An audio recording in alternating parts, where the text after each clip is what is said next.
Personal finance opinions YouTube channel में results और dividend के हवाले से आज की वीडियो में आपको खुशामदीद। आज 3 जनवरी 2025 को पाकिस्तान स्टॉक मार्केट में फ्राइडे के दिन एक बड़ी कंपनी है उसने अपने रिजल्ट्स का ऐलान किया। और इस कंपनी की जो अर्निंग्स हैं, एनुअल रिजल्ट है इसका, इसमें इसके 6 गुना इजाफा हुआ है इसकी अर्निंग्स के अंदर। और साथ साथ इस कंपनी ने आज के रिज़ल्ट्स के साथ डिविडेंड का भी ऐलान किया। इस वीडियो में इस कंपनी के रिज़ल्ट्स के हवाले से, डिविडेंड के हवाले से, जो इसकी इनकम स्टेटमेंट है उसके हवाले से डिटेल्ड एनालिसिस किया जाएगा। और साथ साथ पिछले 5 सालों में इस कंपनी की जो परफॉर्मेंस रही है डिविडेंड के हवाले से और अर्निंग के हवाले से, उसको भी हम यहाँ पे डिस्कस करेंगे। जिस कंपनी की मैं बात कर रहा हूँ वो है शुगर सेक्टर में से JDW शुगर मिल्स लिमिटेड। और शुगर सेक्टर में अगर मार्केट कैपिटल के लिहाज से देखें तो ये सबसे बड़ी कंपनी है। कल के दिन मैंने एक वीडियो बनाई थी अल अब्बास शुगर मिल्स के रिज़ल्ट के हवाले से, डिविडेंड के हवाले से। तो चूँकि बहुत सारी शुगर सेक्टर की कंपनीज़ के रिज़ल्ट्स वक्तन फ़वक्तन आना शुरू हो गए हैं। सितंबर 30 को इनका ईयर एंड होता है, तो उसी तनाज़र में अब मेजॉरिटी जो शुगर सेक्टर कंपनीज़ हैं उनकी बोर्ड मीटिंग्स या तो हो चुकी हैं या फिर ऑलरेडी स्केजुअल्ड हैं। तो उसी तनाज़ुर में ये रिज़ल्ट जो है आज अनाउंस किया गया है।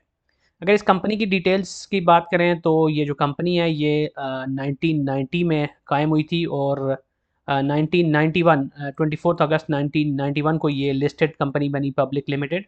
और जो इसका मेजर बिजनेस है वो जो चीनी होती है यानी क्रिस्टलाइन शुगर है उसकी प्रोडक्शन है। और साथ साथ ये पावर सेक्टर में भी है और कॉर्पोरेट फार्म्स को भी मैनेज करती है। यही वजह है कि जब भी ये कंपनी अपने डिविडेंड्स वगैरह अनाउंस करती है तो उसमें ये एक्सप्लिसिटली मेंशन करती है कि कितना इसमें से जो डिविडेंड है वो शुगर सेक्टर की इनकम में से है और कितना जो डिविडेंड है वो पावर सेक्टर में से है। अब अगर हम रिजल्ट्स की बात करें तो टॉप लाइन अगर आप देखें रेवेन्यू इसका, तो उसके अंदर 60% का इजाफा हुआ है पिछले साल के मुकाबले में। पिछले साल जो इसका रेवेन्यू था वो 72.3 बिलियन था, जो इस साल बढ़ के 116.04 बिलियन पे चला गया। और ग्रॉस प्रॉफिट अगर आप देखें तो 10.3 बिलियन से बढ़ के 25.15 बिलियन पे चला गया। और ये परसेंटेज टर्म में देखें तो 143.9 यानी तकरीबन 144% का इजाफा है इसके ग्रॉस प्रॉफिट में। तो जितनी इसकी सेल्स में इजाफा हुआ उससे कई गुना ज़्यादा, तकरीबन 2.5 गुना ज़्यादा इसका इजाफा हुआ है ग्रॉस प्रॉफिट में। जिससे पता चलता है कि कॉस्ट ऑफ सेल्स जो है वो इस साल निस्बतन कम बियर करना पड़ी है इस कंपनी को। अगर ग्रॉस मार्जिन की बात करें तो 14.25 था इसका प्रीवियस ईयर में, और इस साल ये है 21.67%। अगर ऑपरेटिंग प्रॉफिट को देखें तो 183.7% का इजाफा है, 8.5 से बढ़ के 24.16 बिलियन पे इसका ऑपरेटिंग प्रॉफिट चला गया है।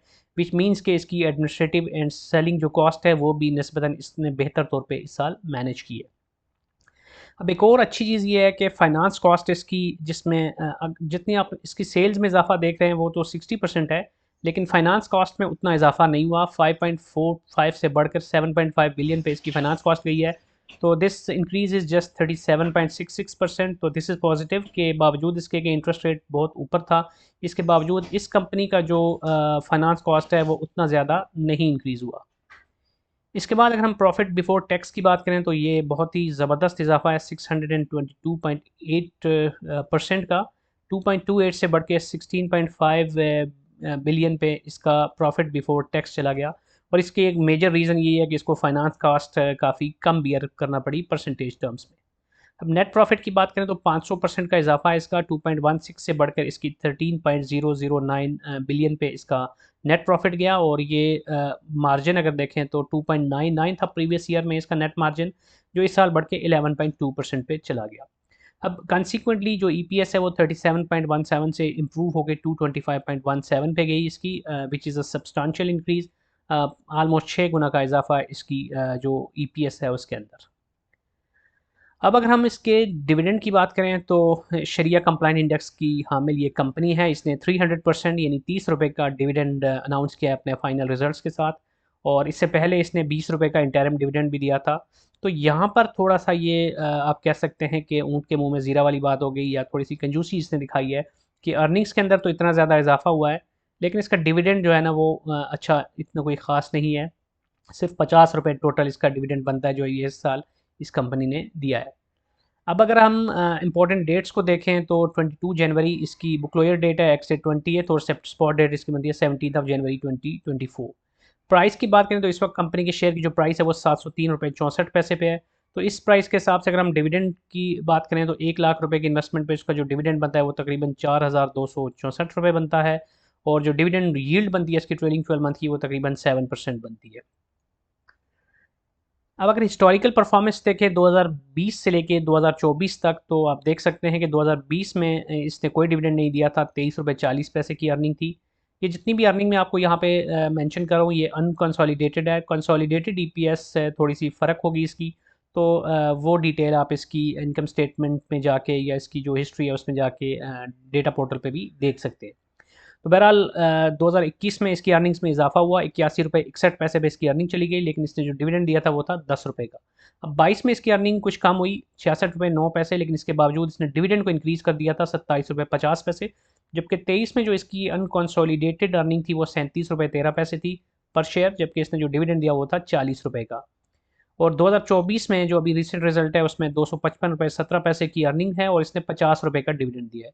अब इसमें से जो मेजर शेयर है तकरीबन 37 रुपये का वो पावर सेक्टर की जो अर्निंग है वहाँ से है, और 13 रुपये का जो इसने सॉरी जो शुगर सेक्टर की अर्निंग है उसमें से है, और जो 13 रुपये इसने डिविडेंड दिया है वो इसकी पावर सेक्टर की जो अर्निंग है वहाँ से है।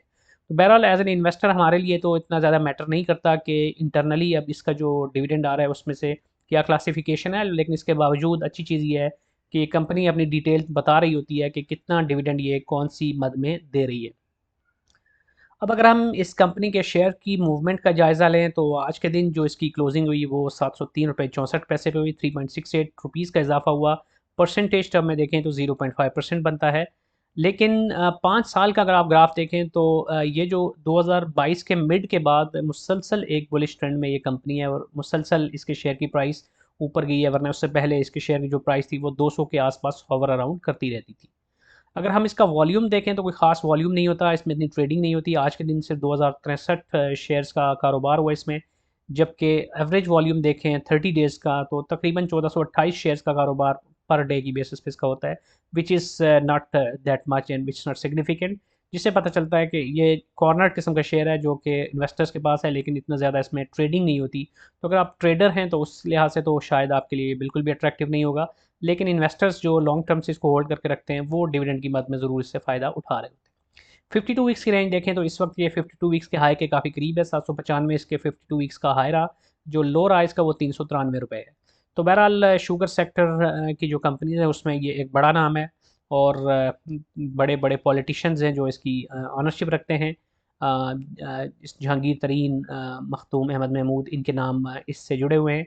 तो एक बड़ी कंपनी है, बड़ा नाम है, लेकिन इन्वेस्टमेंट पॉइंट ऑफ व्यू से जब भी आपने देखना हो तो बड़े नामों को देखने के बजाय आपने ये देखना होता है कि कंपनी कैसा बिजनेस कर रही है, और फिर उसके बाद जो कमा रही है उसमें से शेयर होल्डर्स को क्या दे रही है। तो ये बड़ा मीनिंगफुल होता है कि कंपनी की एक अच्छी प्रोग्रेस हो, और साथ साथ उस पर्टिकुलर सेक्टर की प्राइस परफॉर्मेंस और ओवरऑल जो गवर्नमेंट की पॉलिसीज़ हैं शुगर के हवाले से वो भी बड़ी मायने रखती हैं इस सिचुएशन के अंदर, क्योंकि एक्सपोर्ट्स कितना कर सकते हैं ये बिजनेसेस वो भी गवर्नमेंट मुतय्यन करती है। इसके अलावा जो कीमतें होती हैं उसके अंदर भी फिर किसान को इन्होंने जो गन्ना लेना है उसकी क्या प्राइस होगी, और ये बहुत सारी चीज़ें हैं, बहुत सारी प्राइसेस जो होती हैं वो हाईली रेगुलेटेड होती हैं। तो वो चीज़ भी आपने जहन में रखनी है कि किस हद तक इनका प्रॉफिट मार्जिन जो है वो इनके हाथ में होता है। तो ओवरऑल देखा जाए तो शुगर सेक्टर पाकिस्तान में जो शुगर की कंजम्पशन है वो तो बहुत ज़्यादा है, और ज़रूर फ्यूचर में भी देखा जाए तो ये ऐसी चीज़ है जिसकी ज़रूरत बढ़ती रहेगी।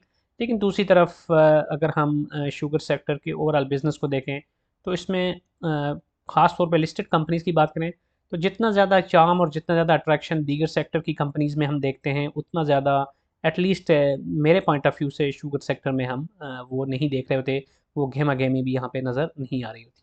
बहरहाल आज की वीडियो आई होप कि आपके लिए यूज़फुल होगी। अगर आपने ऑलरेडी इस कंपनी में इन्वेस्ट कर रखा है या इन्वेस्टमेंट का इरादा रखते हैं तो ड्यू डिलिजेंस ज़रूर कीजिएगा, सारी चीज़ों को देख के, फंडामेंटल्स को और हर लिहाज से जो भी कंपनी की बिज़नेस के जो भी स्पेक्ट्रम है और जो इसके फ्यूचर प्रॉस्पेक्ट्स हैं उनके हवाले से प्रॉपर और थारो रिसर्च करके ही अपना फैसला कीजिएगा। आई होप कि आज की वीडियो में जो इन्फॉर्मेशन आपके साथ शेयर की गई है आपके लिए यूज़फुल होगी।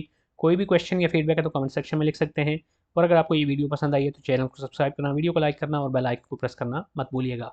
Thank you very much.